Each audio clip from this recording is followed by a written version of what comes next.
podcast where we talk to smart people, but not necessarily done by smart people? That is an awesome question. This one goes down probably on one of my top 5. Hey, I like nutrition. I like to eat food. This is the coolest thing ever. We're going to do this forever. I wish I paid more attention in that class. You know, I'm going to be honest, I don't understand that. As a man, I don't get it. Welcome to smartpeoplepodcast.com. Hello and welcome to Smart People Podcast, conversations that satisfy your curious mind. You know who it is. Really appreciate you tuning in.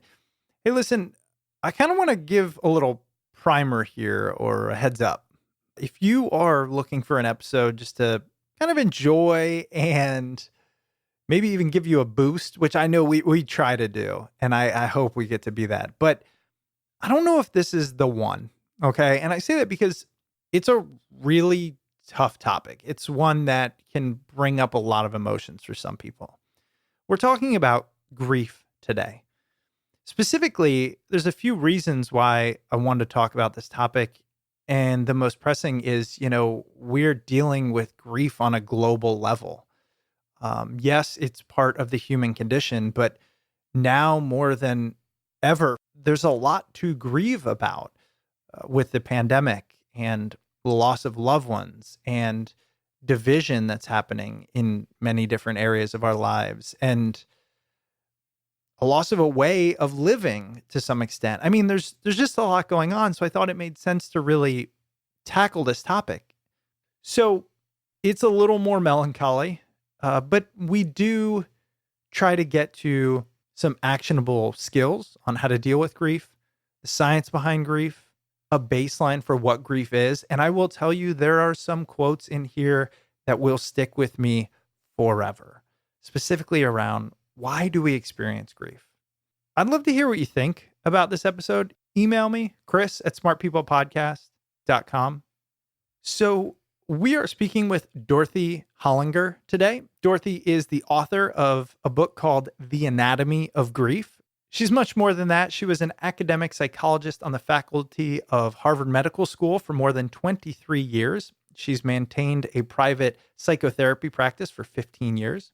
She graduated from Brown University with a degree in English and then earned her doctorate in psychology from the University of Michigan. Look, I could go on and on. Clearly, very intelligent person, but also just really happy to have her on to give us her deep background on this topic. Before we jump into it, I really want to give a shout out to a number of you who recently decided to support us on Patreon. So Catherine N., Nick K., Meredith M., James C., Robert B., Stephen R. All of you have decided to support us starting in 2021. And I can't tell you how much it means. First of all, I fully understand how annoying it can be to kind of do a monthly thing. Keep in mind, it's only $2 to $5 and you get reminders constantly. This is not like one of those things you put on your credit card and forget about. So if you want to support us and get some perks, you can go to patreon.com/smartpeoplepodcast. One of the cool perks is you can ask our guests questions. So you could have asked Dorothy your questions on grief. And really, you can ask them anything. We send out messages in advance of the interviews to our Patreon supporters. Additionally, you get ad-free episodes. And as we get more and more of these, we're going to do some things. I think I'm going to do some Instagram lives with just our Patreon supporters. Might even create a Clubhouse on the Clubhouse app conversation for Patreon supporter type things. But all in all, for $5 a month, you really help us out, continue this process, continue to grow, continue to invest in this podcast so we can get the word out and help everybody have conversations to satisfy their curious mind. Patreon.com/smartpeoplepodcast. All right, let's get into our conversation with Dorothy Holinger as we talk about grief and her new book, The Anatomy of Grief. Enjoy.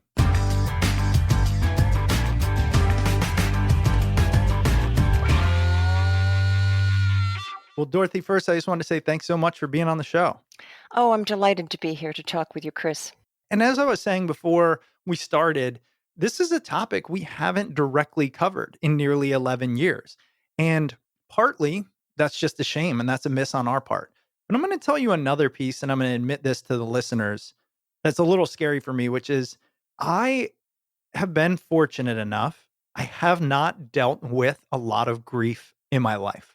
And the scary part about that is I don't know how I will deal with it when it inevitably comes, and it comes hard and fast and in a way that shakes me to my core. So I think that's part of the miss, but I think that's also the opportunity.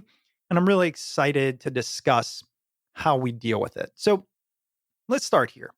You wrote this Okay. book, The Anatomy of Grief. We're going to get into your background, but it just so happens that it's come out in a time where we are grieving globally. Yes. Something that I don't think happens often. Tell us a little bit from your perch with your expertise what you see happening in the world today. It's huge. What we are going through as a nation and as a world is simply unprecedented. This is nothing that we've ever had any experience with. From my perspective as both a person and a clinician and a researcher and a psychologist, I know grief. Personally, I had a sister who died when I was a toddler, and I know what it did to my family. They couldn't grieve her death or the deaths of other babies and children properly. They didn't want to talk about it. So it was an undertow that kept us immersed in this chronic sorrow because the family couldn't mourn. And I treat bereaved patients in my practice of psychotherapy. They work to face their grief. And of course, I recently, my book, The Anatomy of Grief, was published last September. And this describes what happens to the human self of the bereaved, that it affects the brain. The brain is grief stricken after a death of a loved one. It affects the heart. The heart feels like it's breaking, both metaphorical heart and sometimes there is something that's very rare that's called the broken heart syndrome, which we can get into later. And the body is hurting. The body changes. You can't sleep well. Appetite changes. This is all in my background, and I do consider myself an expert on grief. And yet, oh, Chris, I was unprepared for the unimaginative challenges that COVID has and its massive death toll. This has been unimaginable.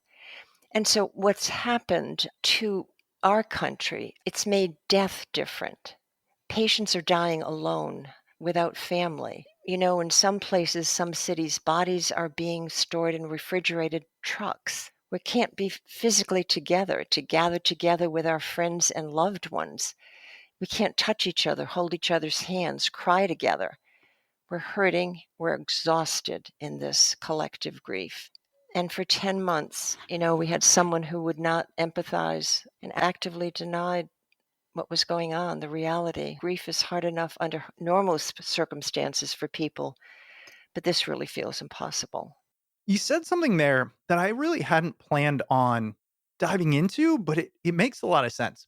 You mentioned how if we have a leader in charge who, for better or worse, is always on. We're always hearing about it, Twitter, whatever, and of course, talking about former President Trump, who is downplaying the situation, who is not really telling it as it is Uh-huh. not giving a platform to those who have lost people, who is almost downplaying the severity of something that took so many lives. How does that impact our ability to grieve? Or does it? Does somebody that removed from us impact our ability on a personal level to grieve perhaps the death of somebody from COVID or even just the impact it's had on our lives? Oh, absolutely, it does. I think without that kind of person who's the head of our country be able to acknowledge what it is that we're going through makes our collective grief and our individual grief if we've lost someone from COVID. There's a moment of like, what? I, I just lost somebody, and look at these numbers. These are numbers that nobody is making up. How could you not? I think it's a question of intense disbelief and being let down and saddened that we're not supported from those that are running our country. But to move a little bit away from that, we need to acknowledge that we've been denied traditional services, the public sharing of what we experience, the funeral rites, being with family and friends in together communally. so we can mourn together and comfort each other after the loss of a loved one. We couldn't do this. And that was huge. We were denied this because of the fear of infection. One of the reasons I wanted to have you on is because grief is a human condition, right? It's something all of us cannot escape. We all experience very early on in our lives and continually throughout, albeit to varying degrees. But you have a really unique perspective because, as you mentioned, not only as a psychologist have you worked on it, studied it, dealt with it, but you have seen it and studied it from the neurological level, the level of the impact on the body and the mind.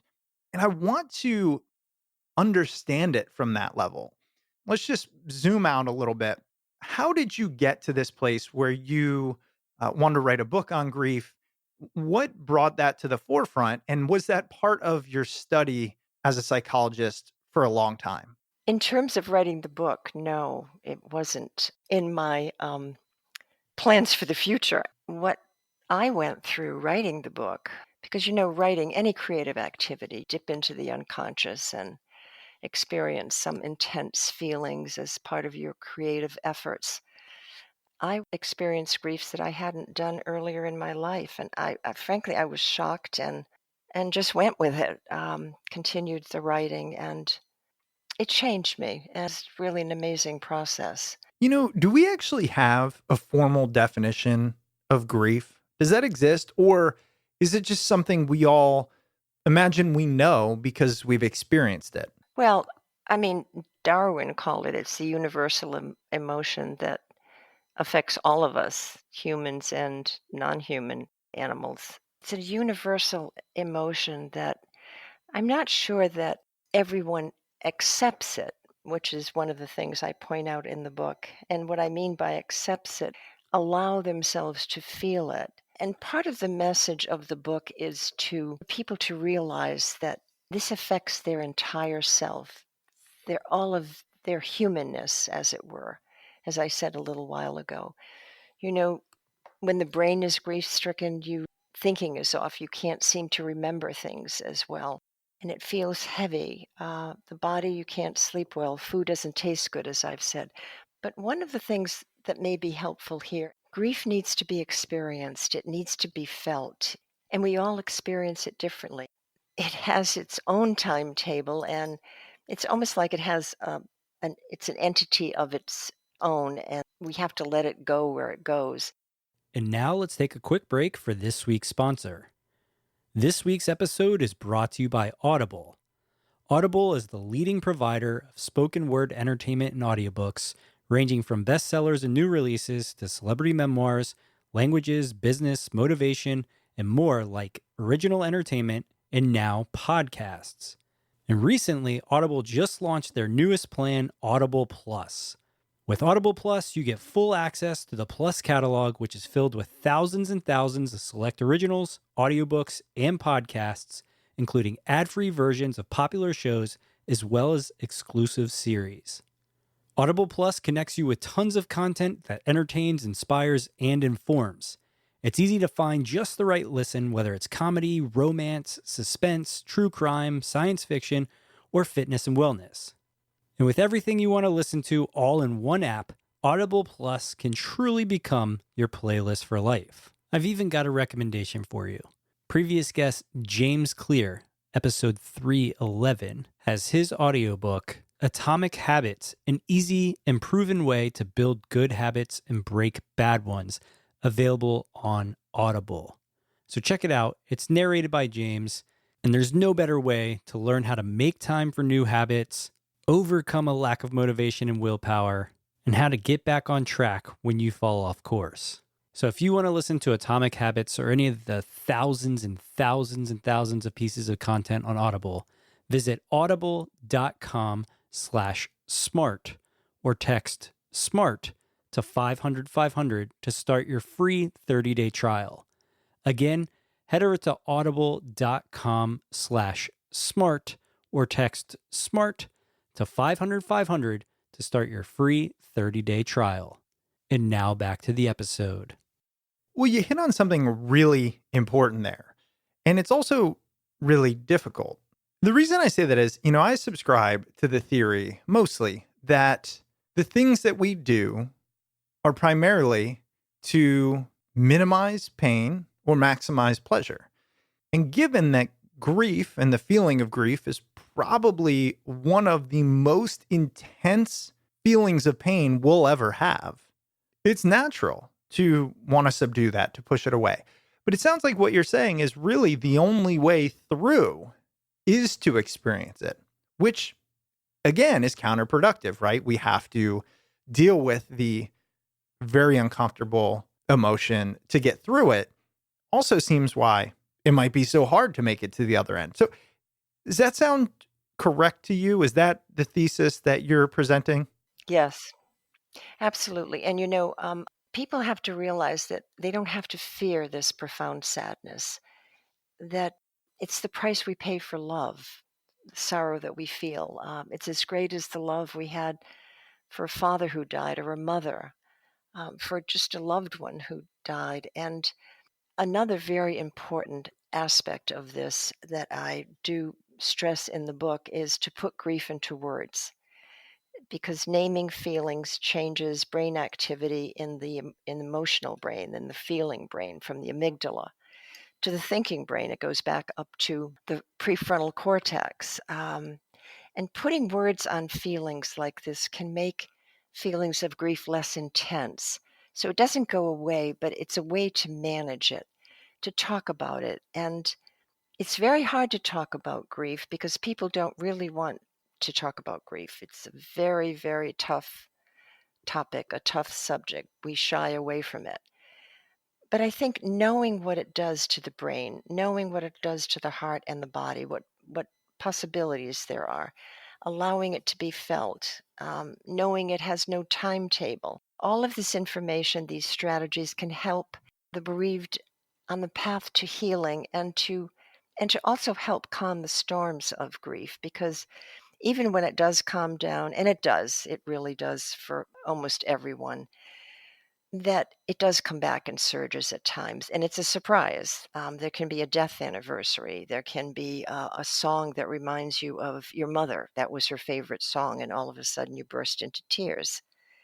One other thing that I think is helpful, this idea that we don't like to experience or feel negative feelings. We want to push them away. Well, when an athlete is training, they know that they have to go through some pain in order to get to the goal that they're training for. It's to be able to develop a tolerance for it. It really is important. Again, we all generally understand grief. I don't think that's what we're here to discuss. But the specifics of somebody who's researched it, who understands it, who's practiced it, who's heard it, that's what I want to dig into. So, a part of this is, as you just alluded to, there are different kinds of grief. What are they? I do want to mention that these are not the diagnostic disorders that are described in the Diagnostic Statistical Manual 5, that was published by the American Psychiatric Association. Rather, these are to help be descriptive ways of trying to understand grief.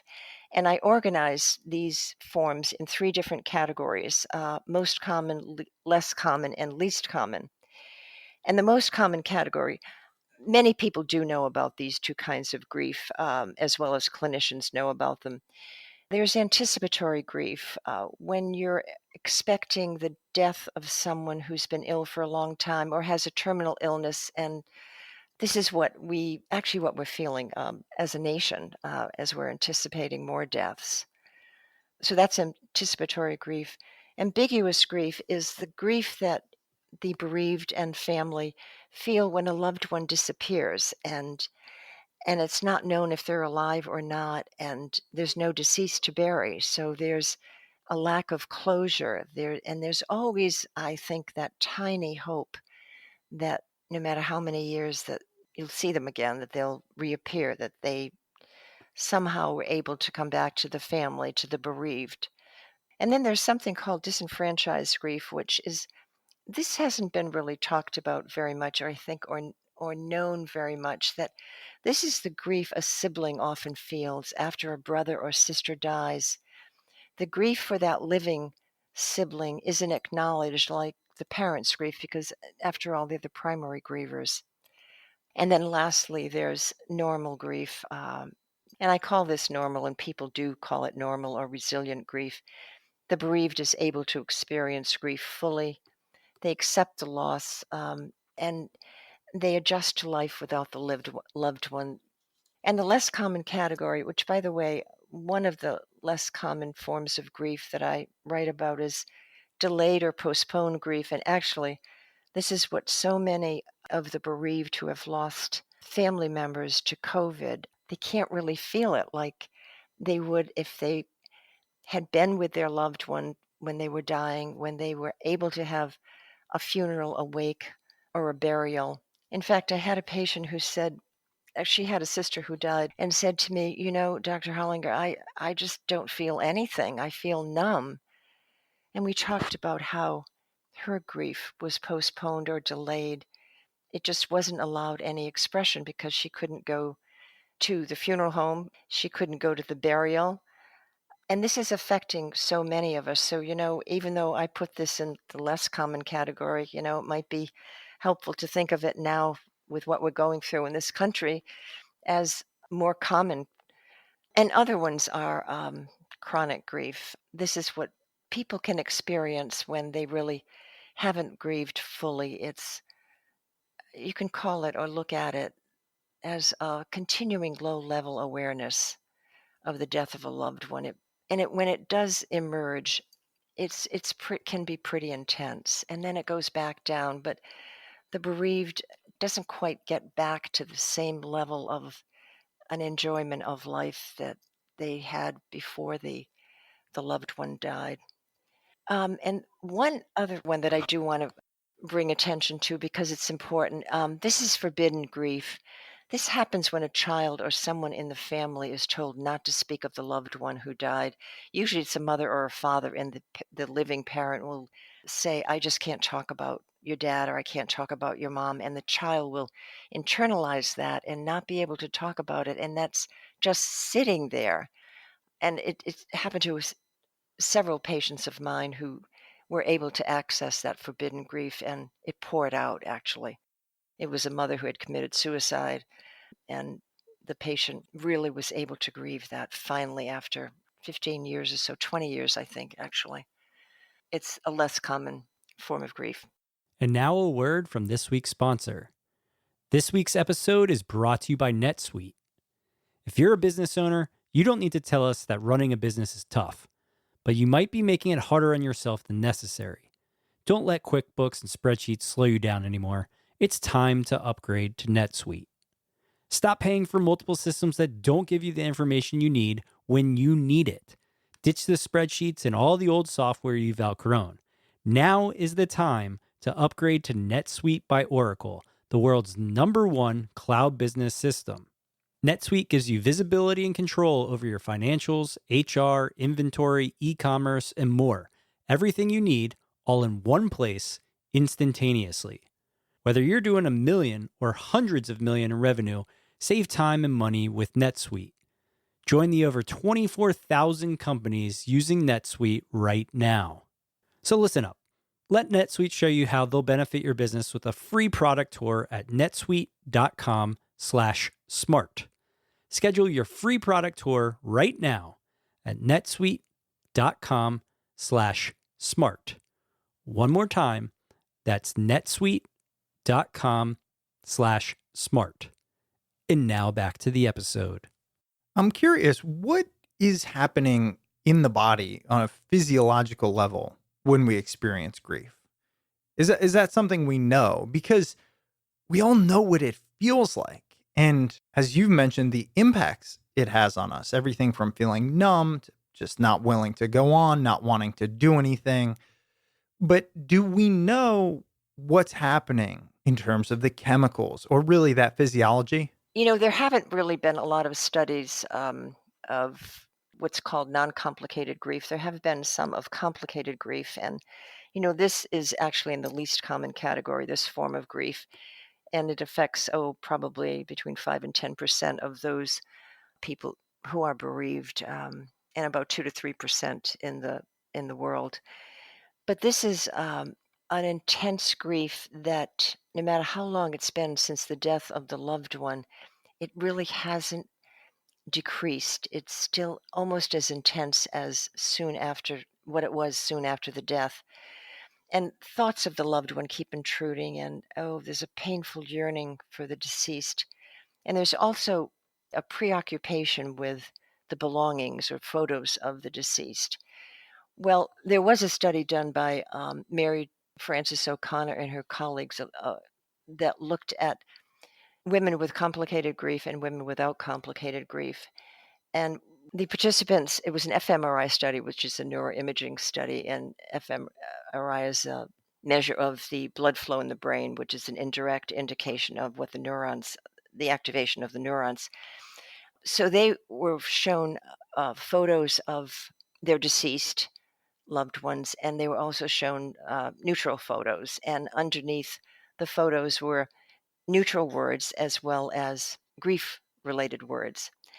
And for the women with complicated grief, there was activation in a part of the brain that's called the nucleus accumbens. And this region of the brain is activated when we feel it's a reward region and when we feel satisfied, like when we're thirsty and we drink or we're hungry and we eat. Well, apparently, this behavior of going back to photos of the loved ones or belongings of the loved ones constantly, basically trying to keep the loved one in the present. There's an inability to detach, to separate from them. And that can activate this nucleus accumbens, this reward center. This isn't really anything that has been researched as perhaps people in the grief community and clinicians and would like to see more of what happens in the brain over a period of time. With the heart, well, I mentioned that there's our metaphorical heart when we say, oh, my heart is breaking or my heart has a hole in it. My heart feels empty. But there's also the physical heart, the biological heart. And something that can happen with people who have lost a loved one, and this is rare, is called broken heart syndrome. And what happens in that syndrome to the heart, there's a real occurrence to the heart, a physical response that the heart has. It balloons out, the left ventricle becomes larger. And so the bottom of the heart looks like it's round, and then the top, the aorta, is the narrow part of it. And that resembles a Japanese octopus catching part that's called a takotsubo. And in fact, when this was first discovered and named in Japan, it's still called Takotsubo cardiomyopathy. But the good news about this is, number one, that it's rare, and number two, that it resolves in a number of weeks usually, and third, there's no lasting consequence from experiencing this. So that's what can happen to the heart.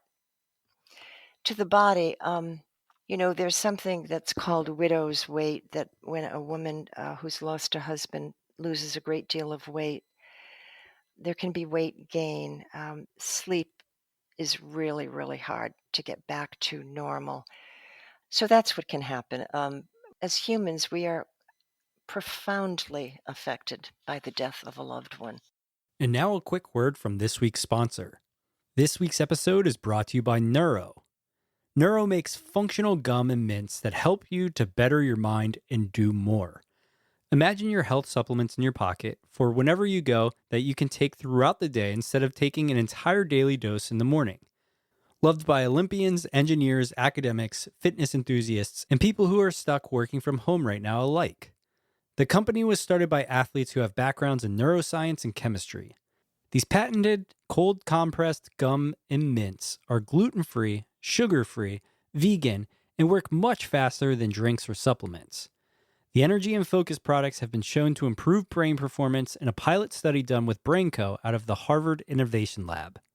The new Calm and Clarity use ingredients scientifically shown to reduce stress and stabilize mood.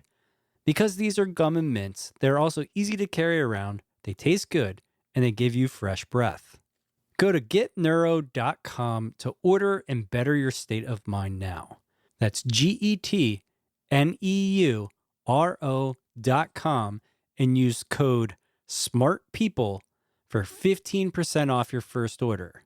Again, head over to getneuro.com and use code SMARTPeople for 15% off your first order.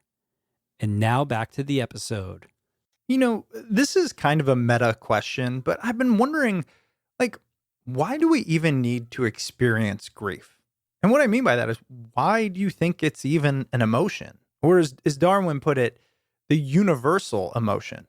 Because the reason I ask is the human experience would seem to be a lot better if we didn't have to experience grief.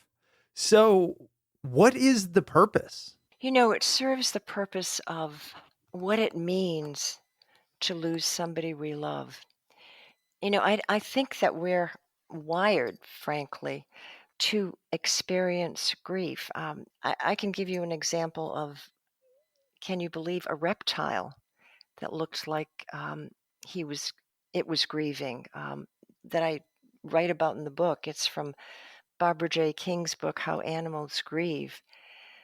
So for a reptile to look as though, I mean, we have no idea whether this is really grief, but it looks like it. But it's something that I think is really necessary for us to be able to do, to feel, because what it does is take that loss and then incorporate it into our memories. And that is what really connects us to the person who died.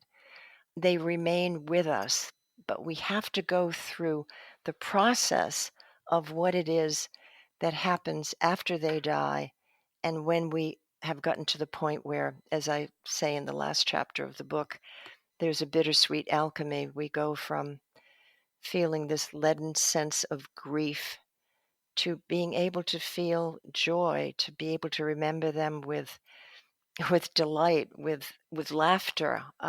Bittersweet, yes, of course, but we don't let go of them. And I think that's part of what this grief does, that we feel. And it's a way to begin detaching from that loved one, to be able to go through the amount of time it takes. As I said, it's different for everyone, and grief is like a chameleon. It can change form. You can have several forms of grief that overlap. But you go through, say, let's take a year. You go through each of those seasons, those holidays without that loved one, and you become used to living without them. And this is critical to experience grief. And Julian Barnes, who's a British author, said, every love story is a potential grief story. And I think that's true.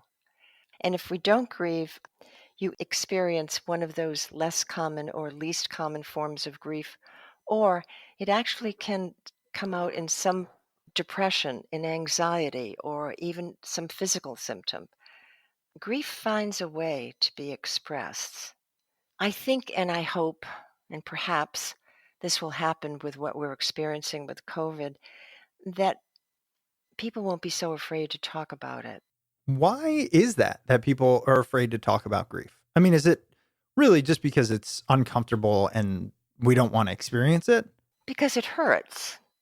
And sometimes when people don't know what to say to somebody who's lost a loved one, sometimes they don't say anything. But for example, if someone who has lost, say, a brother, and is talking to a friend, and the friend says, I've been meaning to get in touch with your brother. And the living siblings, the friend says, oh, I guess you didn't, my brother died. Oh, I'm sorry. Didn't you know? And it's like the bereaved has to comfort the person who they're telling this to, because it might upset them. And that's kind of backwards, but that's what we've been doing. Not everyone, of course, not everyone, but to be able to know what to say. Well, what to say would be, oh, I'm so sorry to hear that.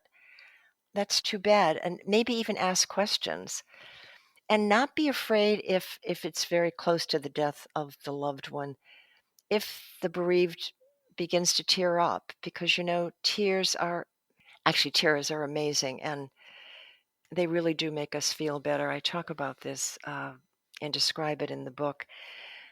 There are three kinds of tears. There are, the regular tears that we have, the basal tears, which lubricate our eyes, and there are reactive tears when we cut an onion or something and we start to cry. But there is also what are called emotional tears. And the chemicals that are in these tears are interesting. There's leucine and kephalin, which is related to endorphins. And this is why we feel good after we cry, because of this particular chemical in tears. But I want to go back to what you said about the value of grief because I really like the way you explain that. This idea that grief really etches the experience or the person in our mind so we can have that history, that memory. And even more so, as I've been thinking through it, it makes sense when you say that grief is the price we pay for love. If we didn't have to pay that price, would we value love so highly? And I don't think we would. There's also a transformative process that can happen with grief. Crisis can create growth, and that's important. And that's part of being able to get to those memories that are loving memories of the deceased, that are, as I said, bittersweet, but wonderful and joyous. Yeah, and that's a really good point. And I want to talk about strategies because I know most likely people that tune in, or a good deal of people that tune in, are going through something that's causing them grief, are grieving. Again, it's part of the human condition. So we have you, an expert in this, on the line. What are some strategies we can all implement to help us deal with the grief that is part of being human? Yes, I think what's really important is, number one, to just acknowledge it, to just say, this hurts. I'm so sad, but it's okay. But also to try to put that grief into words, to talk to family, to talk to friends. I know that's very difficult to do, but the more that happens, the more that activity in the brain can change, and the brain begins to have new connections. As the person gets used to living without the loved ones. But to talk about it is really important. And I think it also keeps it external as well as internal. It takes the internal sadness, the pain, and externalize it in a sense and in a way so that grief can be more tolerable. And to understand, as I said a few minutes ago, that with pain, this kind of pain, there is growth. Lives change. People aren't the same person that they were with the loved one when the loved one was living. That's gone. And I think just to not to be frightened by it, because I think sometimes when we get upset, we go, "What is happening? Oh my gosh, am I okay?" And yes, you are okay when you're feeling grief. It's normal, it's natural. Another way of saying it's the price we pay for grief. The loved one is deserving of this. Yeah, thank you for sharing those. I think those are some strategies we can all use at various times in our lives, regardless of the specifics of the situation, but when we are facing grief. So I really appreciate that. I want to wrap this up. As we mentioned, you have this book out. It's called The Anatomy of Grief. And I also want to ask, is there anywhere else you're writing or places we can find you, perhaps those that are looking for additional resources or just to learn more about this topic? Yes, the website for the book is dorothypholinger.com/author. And I did write two blogs last summer, well, last September actually, about pandemic grief. And that was on the Yale University blog.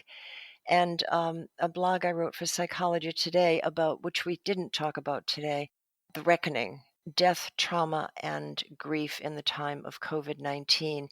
And in that blog, I talked about the frontline workers, which I think is so important for us to acknowledge and to thank and to realize what it is they're going through, because it's dreadful. It is. Well, Dorothy, I just want to say thanks so much for being on the show. Oh, thank you so much for having me. It was wonderful to talk with you, Chris. Appreciate you sticking around, and I hope you enjoyed that interview with Dorothy Holinger. Dorothy's book, The Anatomy of Grief, can be found wherever books are sold. All right, we'll close out the episode with some quick housekeeping. If you'd ever like to reach out to the show, you can email us at smartpeoplepodcast@gmail.com or message us on Twitter @smartpeoplepod.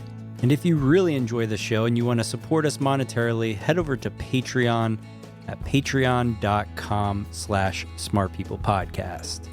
And of course, if you want to support the show at no cost to you, just go ahead and leave us a review wherever you downloaded the show.